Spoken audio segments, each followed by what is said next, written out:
Assalamualaikum warahmatullahi wabarakatuh. Selamat sore pemirsa Uput TV. Saat ini bersama saya Sia Gustati dalam program Bicara Sudut Pandang. Saat ini saya kenal bersama dengan Ketua Tim Penggerak PKK Kabupaten Oku Timur, Dr. Stella Noberta SPAMkes.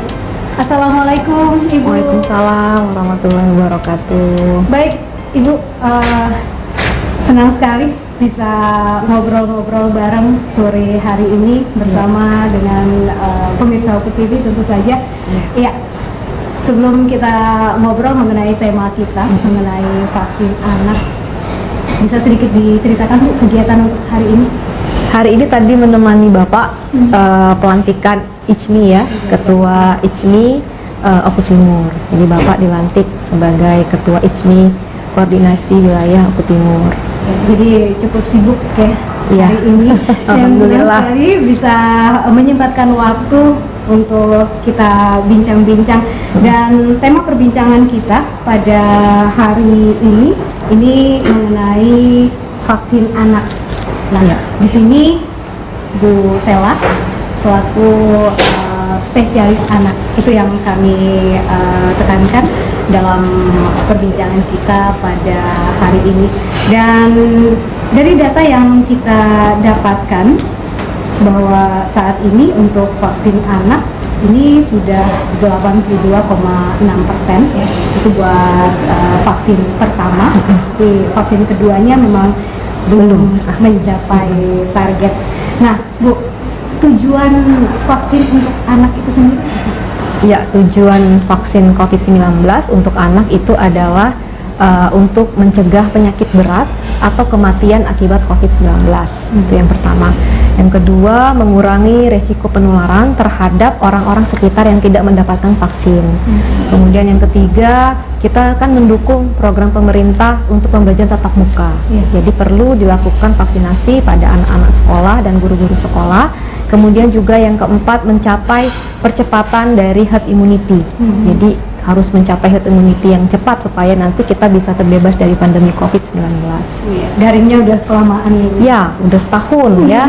Tentu itu akan mempengaruhi proses belajar mengajar anak-anak kita. Jadi karena pertimbangan itulah IDAI merekomendasikan untuk tatap muka, tetapi dengan syarat semua anak yang ada di sekolah harus divaksin, begitu juga dengan pengajarnya harus divaksin, 100% harus vaksin. 100%. Jadi penting sekali vaksin. Ya, penting, terutama untuk anak-anak yang mengalami atau yang mempunyai penyakit komorbid.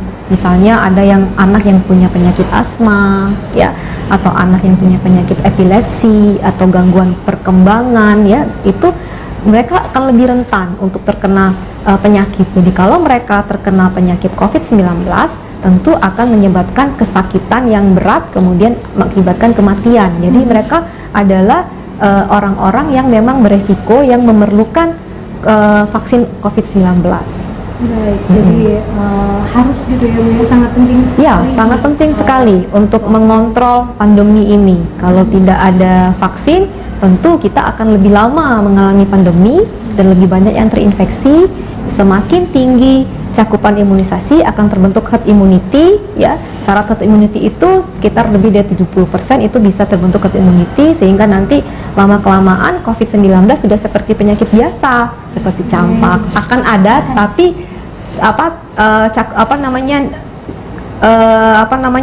nilainya itu nggak tinggi gitu, yang terkena itu nggak tinggi gitu, jadi seperti itu. Jadi nantinya akan seperti tadi yang disampaikan gitu, bahwa tetap ada gitu, tapi nggak banyak gitu yang kena gitu. Kalau sudah, kalau herd immunity sudah terbentuk seperti itu. Iya. Nah, kriterianya sendiri untuk anak-anak yang harus divaksin dari usia dan usia. Ya, sekarang sudah keluar rekomendasi IDAI untuk vaksin umur 6 sampai 11 tahun ya. Beberapa waktu yang lalu rekomendasi umur 12 sampai 18 tahun, sekarang sudah mulai vaksin usia 6 sampai 11 tahun. Dan untuk syaratnya ya anak-anak yang sehat tentu harus semua mendapatkan vaksin. Seperti itu. Ada pertimbangan-pertimbangan khusus, pada keadaan khusus kita melihat apakah pemberian vaksin lebih besar maslahatnya, kemanfaatannya daripada resiko KIPI ya, kejadian ikutan pasca imunisasi.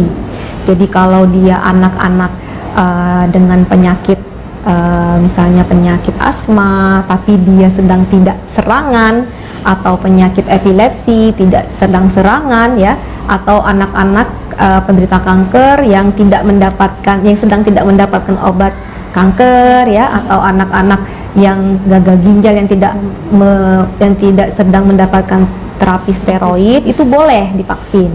Jadi jangan takut sebetulnya. Kalau memang takut pada anak-anak yang mempunyai penyakit-penyakit tertentu, itu dikonsultasikan dulu ke dokternya supaya apakah anak tersebut layak atau tidak diimunisasi.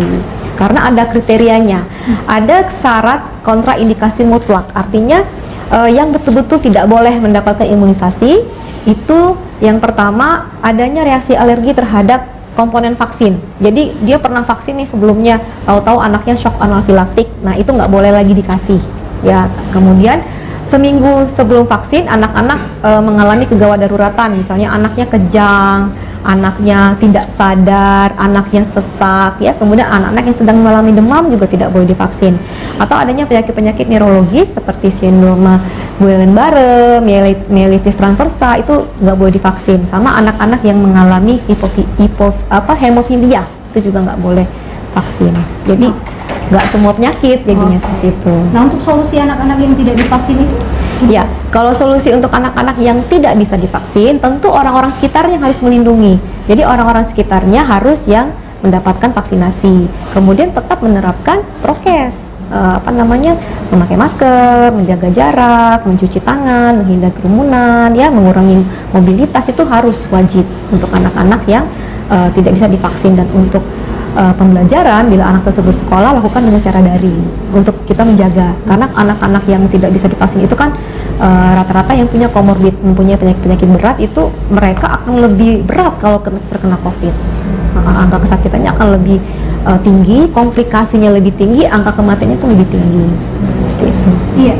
Nah, Ibu, ini dari data yang didapatkan bahwa untuk vaksin sesi pertama ini sudah mencapai 82,6%. Ya, kemudian pada saat vaksin kedua ini yang belum mencapai target. Nah, itu apa yang dia harus dilakukan untuk mencapai target? Ya, vaksin anak kan beda ya dengan vaksin orang dewasa jaraknya. Kalau vaksin dewasa lebih cepat. Jadi kalau vaksin dewasa dosis pertama dengan dosis kedua itu 2 minggu. Kalau vaksin anak itu dosis pertama dan dosis kedua itu 4 minggu. Jadi ini kan masih proses nih. Anak saya saja belum selesai 4 minggu. Jadi belum vaksin yang kedua. Jadi kita belum bisa menilai cakupan vaksin yang kedua. Karena kan belum semua selesai nih vaksin yang pertama. Jadi nanti kalau kita sudah selesai semua dosis pertama, kemudian baru vaksin booster yang kedua, baru nanti terlihat cakupannya berapa persen. Kalau sekarang on proses betulnya, belum bisa ada penilaian. Cuma untuk dosis pertama kita sudah mencapai 80-an% memang. Dosis keduanya ini kan masih ada yang sedang waktu tunggu, Mbak. Masih berlangsung, belum 4 minggu. Seperti itu. Nah, ini masyarakat awam juga yang kadang-kadang merasa sedikit takut. Banyak berita-berita hoax di luar sana yang katanya ada yang setelah divaksin banyak sekali mengalami kejadian-kejadian. Nah, itu bagaimana? Ya, sebetulnya vaksin Sinovac yang kita gunakan untuk vaksin anak itu kan sudah mendapat rekomendasi dari BP POM. Ya, vaksin-vaksin lain itu sedang dalam proses untuk mendapatkan rekomendasi BP POM. Dan ini sebetulnya aman, 100% aman, insya Allah ya, untuk anak-anak yang sehat dan anak-anak yang mempunyai penyakit tapi tidak dalam sedang serangan gitu ya, artinya penyakit yang itu terkendali. Kalau memang orang tua merasa takut, ragu, boleh konsultasi dulu ke dokter anaknya supaya tahu apakah anak tersebut layak atau tidak diimunisasi. Tetapi kalau kita melihat kemaslahatannya, lebih besar manfaat dibanding dengan resiko terjadinya kejadian ikutan pasca imunisasi.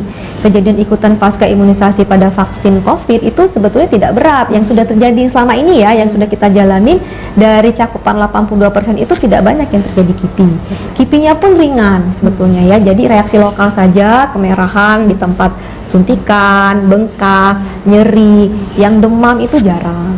Seperti itu. Jadi jangan takut untuk ibu-ibu untuk memvaksinasi COVID-19 karena manfaatnya lebih besar daripada reaksi samping dari kejadian ikutan pasca imunisasi seperti itu. Terus jangan percaya juga ya, Bu, Ya, jangan dengan percaya hoax. Kadang kan kalau kita melihat tulisan atau apa tuh kita perlu cerna dulu itu betul atau tidak, sesuai atau tidak, ada evidence base-nya atau tidak, ada dasarnya atau tidak. Kalau ragu konsultasikanlah ke orang-orang kesehatan, ke para medis yang mengerti tentang COVID-19 seperti itu. Jadi jangan langsung percaya kalau ada berita-berita yang simpang siur ya, kadang kita tidak bisa menyaring lagi ya, saking banyaknya berita via WhatsApp, YouTube, Google ya, itu tanyakanlah dengan dokternya ya, dengan tenaga medis yang ada di sekitar kita.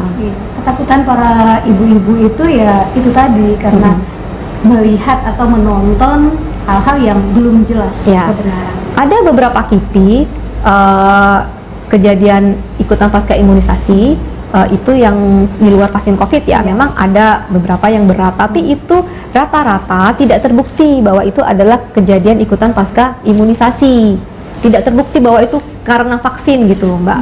Jadi memang ada penyakit lain, jadi coincidence, jadi berbarengan, kebetulan berbarengan pada saat anak selesai vaksin sebetulnya. Jadi hampir 90% kejadian ikutan pasca imunisasi itu tidak terbukti sebetulnya. Baik, itu jadi untuk para orang tua ya, ketika ada tayangan-tayangan yang belum tahu kebenarannya, bisa dikatakan hoax ya. Ya. Baik, Bu Sela, kita berharap bersama bahwa nanti setelah pencapaian bisa mencapai 100% untuk Kabupaten Oku Timur, pelaksanaan vaksin baik itu dosis pertama, dosis kedua maupun juga nanti dosis ketiga, sehingga pembelajaran tatap muka, kemudian juga hal-hal lain dari anak-anak ini bisa dilaksanakan sama seperti sebelum pandemi iya. Gitu. Jadi mereka bisa bermain, bisa melaksanakan pembelajaran tatap muka gitu, tidak harus daring yang lumayan lama. Nah, ini Bu Sela mungkin yang terakhir nih yang ingin disampaikan untuk masyarakat Oku Timur. Kepada semua masyarakat Oku Timur, terutama yang usia anak-anak, orang tua, mari kita vaksinasi COVID-19 untuk anak-anak kita supaya anak-anak kita terjaga dan tidak tertular COVID-19, karena sekarang sudah banyak sekali varian-varian baru ya. Jadi ayo mari jangan takut imunisasikan anak kita di sekolah-sekolah atau di pusat-pusat pelayanan kesehatan.